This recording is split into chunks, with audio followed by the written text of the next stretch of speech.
Ladies and gentlemen, hey, hi, how you doing? Welcome back to the channel. Thank you so much for stopping by.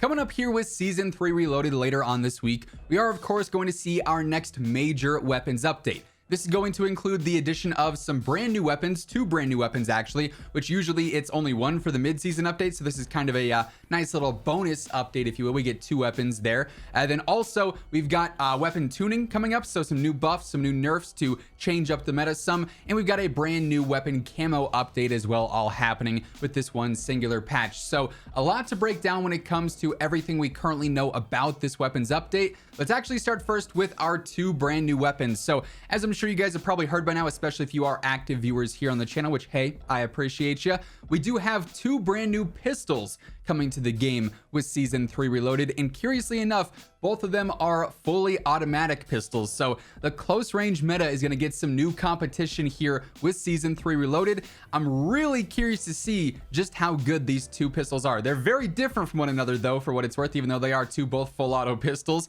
So the first one we have here is the F-Tac Siege, and this is going to be very similar to the Tech 9 essentially. Here's the description that Call of Duty gives for this. Designed to be compact and maneuverable, this SMG has a jaw-dropping fire rate and rapid swap speed, a trusted secondary for up-close engagements.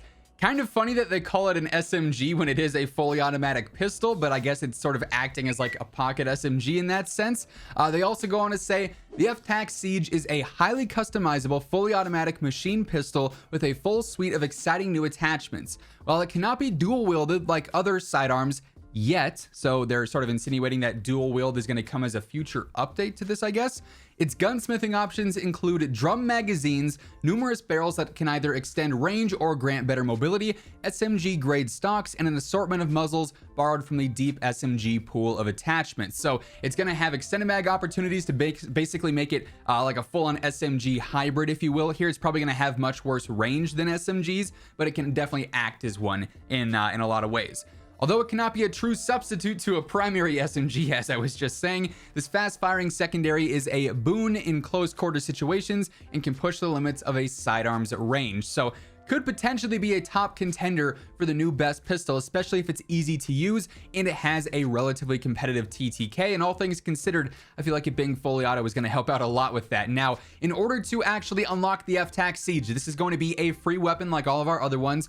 The weapon challenge for this one is to get 50 sidearm hipfire operator kills using handguns. So you just have to use any pistol and get 50 hipfire kills on actual players. Bots are not going to count for this one, or there will also be a store bundle available for this. You can just buy it outright. However, you probably want to do that challenge to unlock it so you have full-on customization control there and you have the base weapon unlocked. But F-Tac Siege, certainly a very interesting option. Now, our second new pistol here with Season 3 Reloaded is the GS Magna, and this one is probably one of the more strange weapons we have in the game. This is a fully automatic 50 GS, aka a fully auto Desert Eagle. Here's the description and rundown for this one.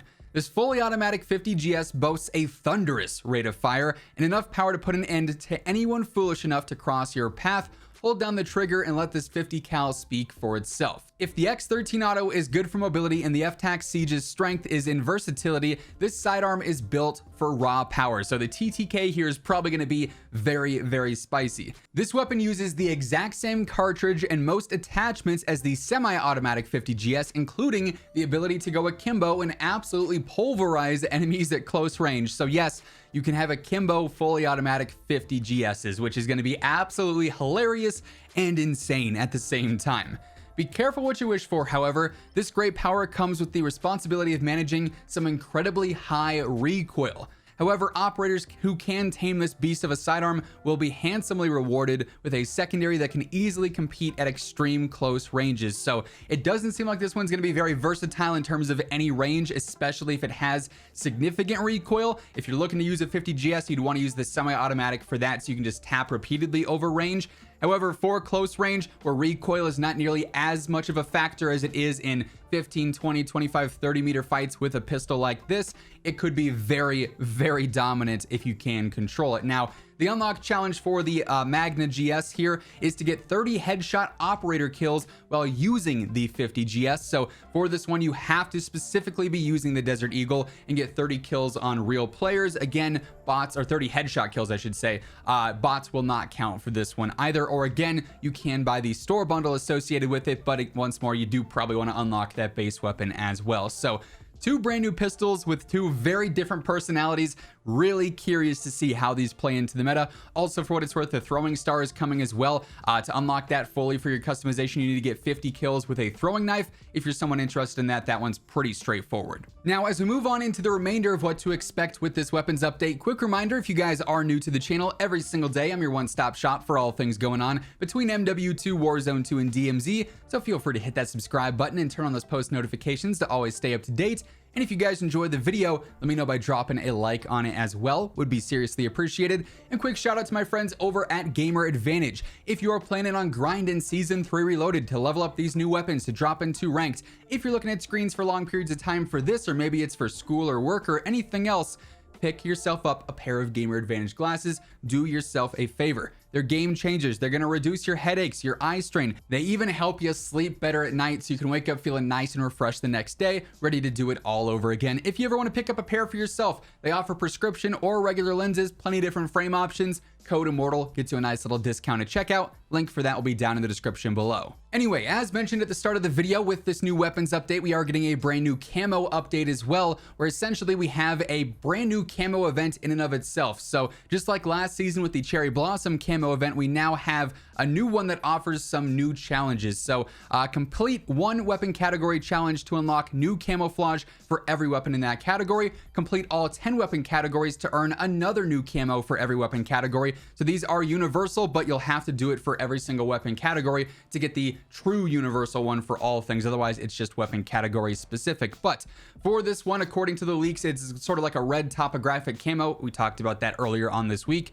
For rifles, you have to get 250 operator kills straight up. Again, operator kills means real players, not bots, and every single one of these actually requires real kills. For battle rifles, you got to get 30 headshot operator kills. For SMGs, you got to get 3 operator kills without dying 30 times, so basically 3 30 kill streaks. For shotguns, you got to get 30 hipfire operator kills. For LMGs, get 50 operator kills while mounted, so mounted challenges are back.